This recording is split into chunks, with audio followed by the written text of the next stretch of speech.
En el nombre del Padre, del Hijo y del Espíritu Santo. Amén.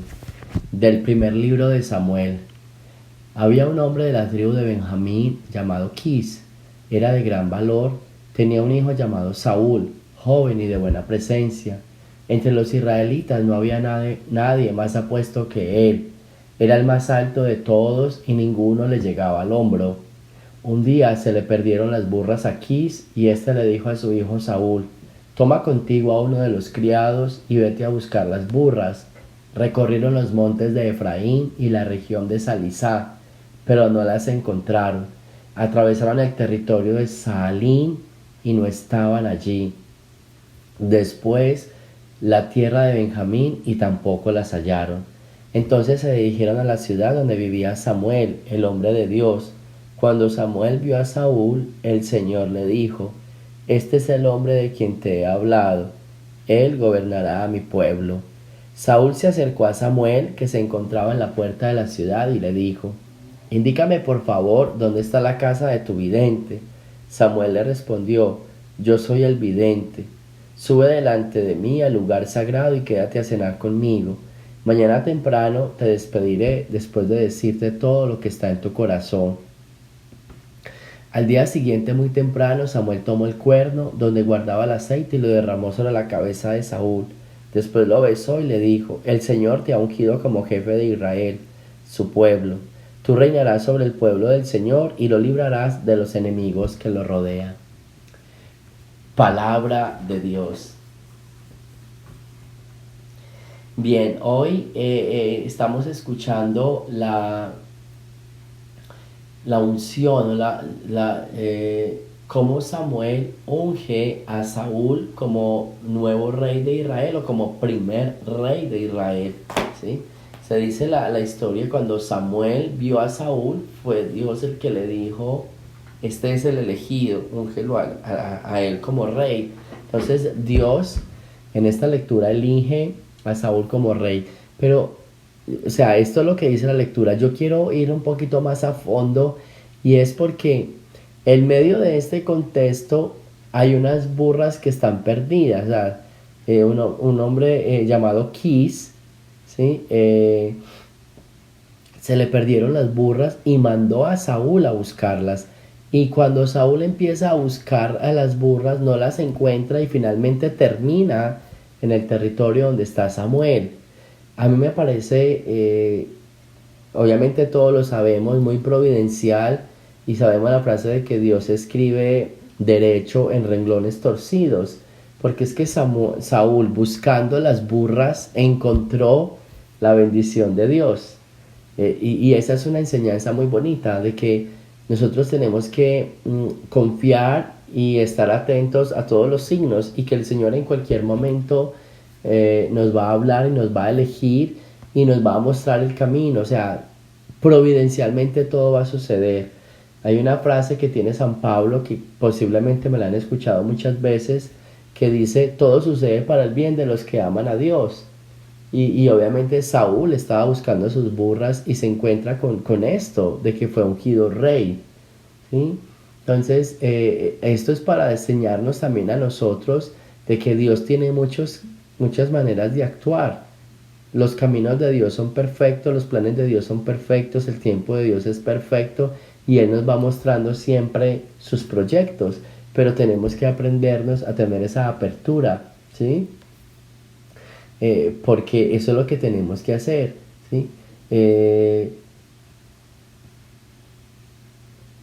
Cuando nosotros, en este sentido de Saúl, cuando Saúl se acerca a Samuel, entonces Saúl dice: la última alternativa es ir donde el vidente, pero sin saber que el vidente, que era Samuel, tenía otra iluminación. Por eso le dijo: te voy a decir todo lo que está en tu corazón, ¿sí? Y le reveló los planes del Señor. Yo lo que les quiero decir con esta primera lectura es: nunca nos desesperemos, sigamos actuando, movidos por la gracia, movidos por la oración, movidos por el Señor. No se desespere. En este contexto de la lectura, Saúl no se desesperó buscando las burras, se fue a un lugar, se fue al otro, se fue al otro. O sea, iba con paciencia. ¿Qué pasa? Si no está aquí, vamos allá. Si no está allá, vamos a otra parte. Pero no se desesperen.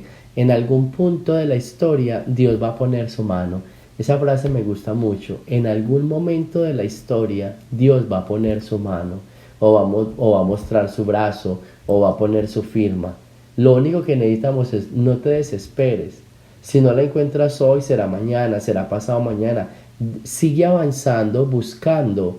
Sigue viviendo, sigue continuando con tu vida. En algún momento de la historia, en algún momento del día, del diario vivir, Dios va a mostrar su mano, Dios va a poner su firma, pero sin desespero, sin nada, sino con toda la esperanza y con toda la fe puesta en Dios. Entonces, esto fue lo que le pasó a Saúl hoy, y esto es lo que muchas veces nosotros necesitamos vivir en nuestro diario, en nuestro cotidiano vivir, ¿sí? Entonces, por eso una frase como que yo puedo concluir toda esta historia es: por cualquier situación de la vida que estés atravesando, por más dolorosa, por más difícil que sea, sigue adelante. En algún momento vas a encontrar el brazo de Dios, o en algún momento Dios va a poner su firma.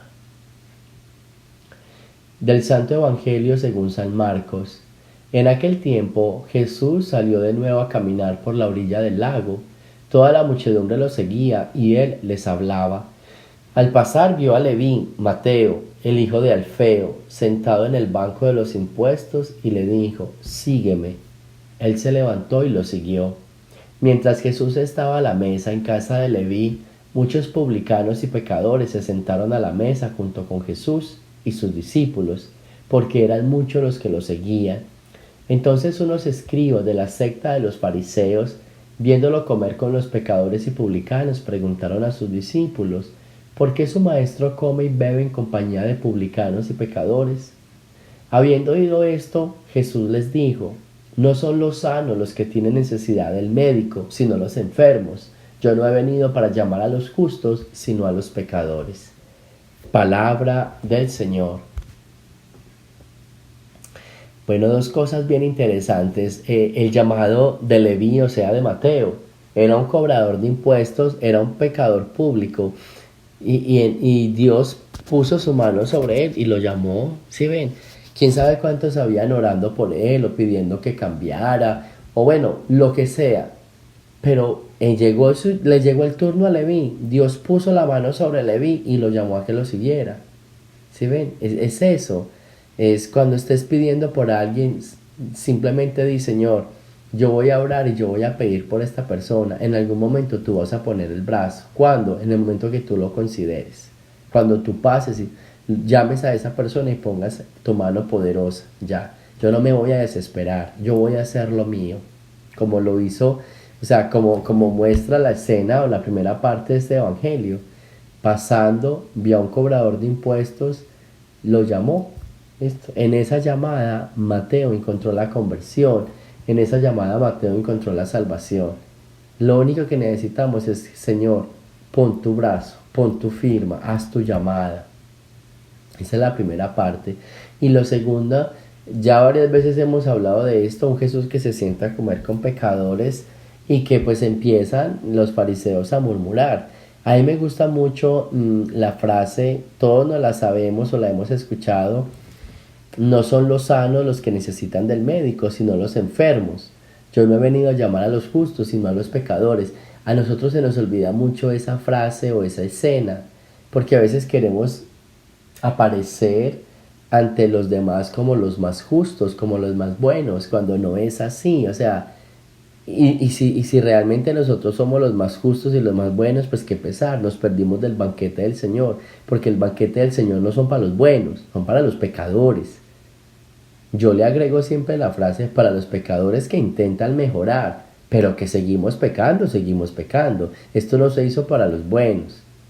Porque a veces pensamos que entonces hay dos filas, la de los buenos y la de los malos. Y porque nosotros rezamos y porque nosotros vamos a misa o hacemos alguna obra, somos los buenos. No, somos pecadores. Lo que pasa es que intentamos ser buenos. Esa es la diferencia con aquel pecador que no le interesa cambiar, con aquel pecador que no muestra signos de arrepentimiento. Esta gente que estaba comiendo con Jesús eran pecadores, pero querían escuchar a Jesús, querían escuchar su palabra. Esa es la diferencia. En cambio, los fariseos que se consideraban buenos no lo querían escuchar, no querían estar con él. Entonces ellos se creían buenos y por buenos se quedaron mal.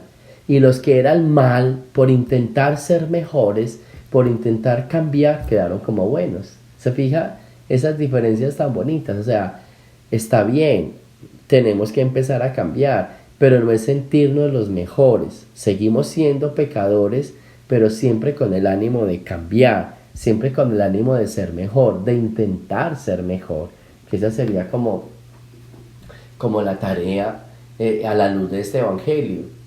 Y no podemos, y lo otro es, o sea, cómo los fariseos murmuraban, ¿por qué tienen que juzgar? Eso es una cosa que yo no sé por qué cuando uno como que entra en los caminos de Dios o cuando empieza a profundizar más sobre la palabra de Dios, ¿por qué tiene que juzgar? Yo no sé de dónde nos viene eso. Y no sé si me hago entender y si lo han observado, que la gente ya se empieza como a conocer más de Dios, como a conocer más de su palabra, y ahí mismo empiezan a juzgar a los demás, ahí mismo empiezan a señalar, y esto no es de señalar ni de juzgar, o sea, ¿qué es lo que estás estudiando? ¿O a quién estás siguiendo? Entonces, es bien bonito que entendamos que no debiera ser así, no nos portemos como fariseos, que conocemos la palabra y que ellos conocían la palabra, pero que aunque la conocían, se atrevían a juzgar. ¿Pero por qué? ¿Por qué se atrevían a juzgar si no debiera de ser así? ¿Sí? Nada. Es con el acto de humildad y reconociendo que también nosotros, que aunque conocemos a Jesús, que aunque conocemos su palabra, intentamos ser mejores, pero aún así seguimos en la misma lista de pecadores. Y no se preocupen, que es en esa lista donde el Señor, es esa lista la que el Señor va a mirar, y de ahí es que va a escoger para llamar. No te afanes en salir de la lista, quédate en la lista de los pecadores, solo agrégale la frase, yo pertenezco a la lista de los pecadores, mi diferencia es que yo intento ser mejor, que yo intento cambiar, que yo trato, y el Señor va a mirar esos intentos, el Señor va a mirar que yo trato, Él no va a mirar que yo soy bueno, Él va a mirar que yo estoy tratando de ser mejor. Entonces, pidámosle pues al Señor, a la luz de esta palabra en este día, que nos ayude a seguir actuando con tranquilidad y que con seguridad la mano de Dios, la firma de Dios va a estar puesta ahí en medio del camino. Y segundo, a tener todo el rango de humildad y aunque tratemos de ser buenos, no nos creamos más que los demás o mejores que los demás. Gloria al Padre, al Hijo y al Espíritu Santo, como era en el principio, ahora y siempre, por los siglos de los siglos. Amén. El Señor esté con ustedes. La bendición de Dios Todopoderoso, Padre, Hijo y Espíritu Santo, descienda sobre ustedes y me los acompañe siempre. Jesús, María y José.